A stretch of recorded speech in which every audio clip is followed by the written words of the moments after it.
किया हुआ है और बहुत बेहतरीन अंदाज में किया गया है, वो कहीं ना कहीं अगर वापस दोहराते हैं जो विशाखापट्टनम में उन्होंने 270 रन बनाए थे, तो शायद कई सारे राजस्थान के गेंदबाज हमें आउट ऑफ फॉर्म देख सकते हैं, क्योंकि एक मैच में, किसी T20 के मैच में खास करके, कोई गेंदबाजी अगर 270-280 रन लीक कर दे तो वो एक शर्मनाक गेंदबाजी का परफॉर्मेंस होता है। और कहीं ना कहीं ऐसे हालातों में फिर राजस्थान रॉयल्स की गेंदबाजी अपने आप को पाएगी या इससे बेहतर गेंदबाजी है, ये ज़रूर मालूम होगा। क्योंकि इन्होंने जब पिछली बार अवे मैच खेला था ट्रैवलिंग करते हुए, ये मुंबई पहुंचे थे, वानखेड़े में खेले थे, तो सामने से मुंबई की उसी टीम को जिन्होंने 246 बनाए हुए हैं इस सीज़न में, उसी टीम को 125 रनों पर रोका था। और इस तरीके से ये साफ हुआ था कि यहाँ पर 125 रन पर रोकने के बाद उनकी बल्लेबाजी को आसानी हुई, उनकी बल्लेबाजी ने जमकर उसके बाद रन लगाए और आसानी से मैच जीत लिया। तो यहाँ पर आगे बढ़ते हुए नजरें होने वाली हैं पूरी तरीके से अब बल्लेबाजों पर, KKR के ही नहीं लेकिन राजस्थान रॉयल्स के भी, यशस्वी जायसवाल पर। और जायसवाल जो कि 13 गेंदों में 50 रन ठोक गए थे पिछली बार जब इस मैदान पर खेले थे, यश जायसवाल ने अपनी आक्रामकता के साथ IPL इतिहास का सबसे तेज अर्धशतक लगाया था। आज वो वापस इसी मैदान पर वापस लौट रहे हैं और अपनी बैटिंग से खुलना चाहेंगे, जहां पर शतक पर शतक आते चले गए। Virat Kohli, Rohit Sharma, Travis Head, Jos Buttler, 4 शतक अचानक आ गए हैं। IPL के शुरुआती 2 हफ्तों में जो शतकों की संख्या बढ़ नहीं पा रही थी, वो अचानक 1-1.5 हफ्ते के अंदर बढ़ गई हैं। और कहीं ना कहीं पिछले सीजन के शतक मारने वाले बल्लेबाज भी उत्सुकता के साथ आज अपनी बल्लेबाजी दिखाना चाहेंगे। तो मैदान पर आने के लिए अब वापस तैयार हैं सारे खिलाड़ी, बल्लेबाजी करने के लिए KKR के और फील्डिंग करने के लिए RR के। और राजस्थान रॉयल्स की तरफ से आज जो कि इम्पैक्ट प्लेयर्स की लिस्ट बताई गई है, उसमें जॉस बटलर हैं और कोहलर भी आ चुके हैं जो कि विदेशी खिलाड़ी हैं, शुभम दुबे हैं, नवदीप सैनी, नांद्रे बर्गर हैं। और इम्पैक्ट प्लेयर्स अगर कोलकाता के देखे जाए तो उसमें सुरेश शर्मा है, अनुकूल रॉय हैं, मनीष पांडे हैं, रहमानुल्लाह गुरबाज हैं। और अगली पारी में कहीं ना कहीं अगर चाहती है कोलकाता की टीम तो अपनी स्पिन गेंदबाजी को ताकत दे सकती हैं। हालांकि अगर वो चाहते हैं अपनी बल्लेबाजी में कमजोरी देखने के बाद कि इम्पैक्ट प्लेयर में मनीष पांडे को लाना है, तो उन्होंने वैसा भी विकल्प अपने लिए बनाया हुआ है, लेकिन गेंदबाजी में ही परिवर्तन होगा। और फिर अगर अनुकूल रॉय सफल होने वाले होंगे तो उन्हें लाया जाएगा। हालांकि वैभव अरोरा है जो कि स्विंग गेंदबाज हैं, सफल गेंदबाज हैं, वो विकेट टेकिंग गेंदबाज हैं, देखना है क्या वो अंदर आ पाते हैं या उनके लिए किसी तरीके से जगह बनाई जा पाती है। तो फिलिप सॉल्ट जो पिछले मैच में 89 रन की पारी लगा गए, उन पर नजरें होंगी कि वो आज कैसे पावर प्ले में खेलेंगे।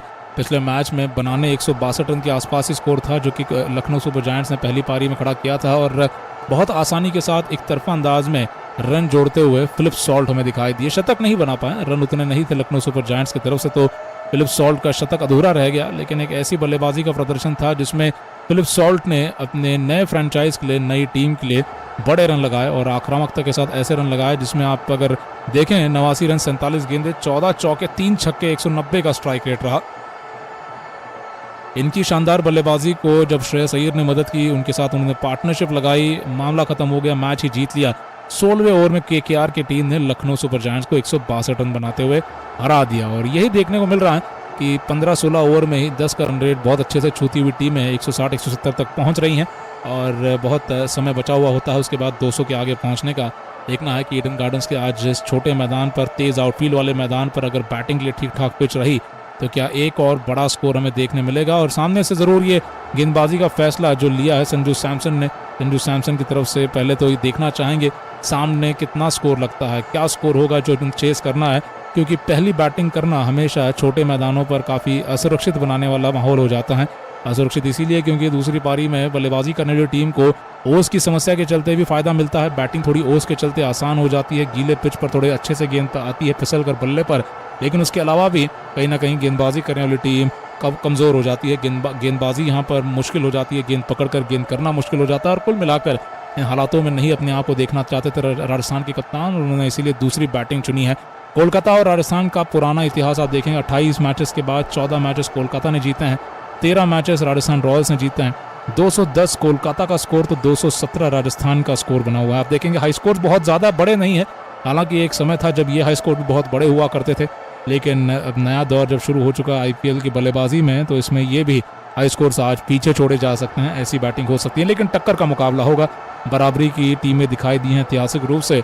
और फिर अगर नज़र डाली जाए इस मैदान पर हालिया समय के आंकड़ों पर तो आप देख सकते हैं कि यहाँ पर पिछले 11 मैचेस में ईडन गार्डन्स में पहले बैटिंग 6 कप्तानों ने चुनी है और दूसरी बैटिंग करते हुए 5 कप्तान जीते हैं। तो पहले बैटिंग करना थोड़ा फ़ायदेमंद साबित होता है, लेकिन रन चेस करना उतना ही सफल हो सकता है।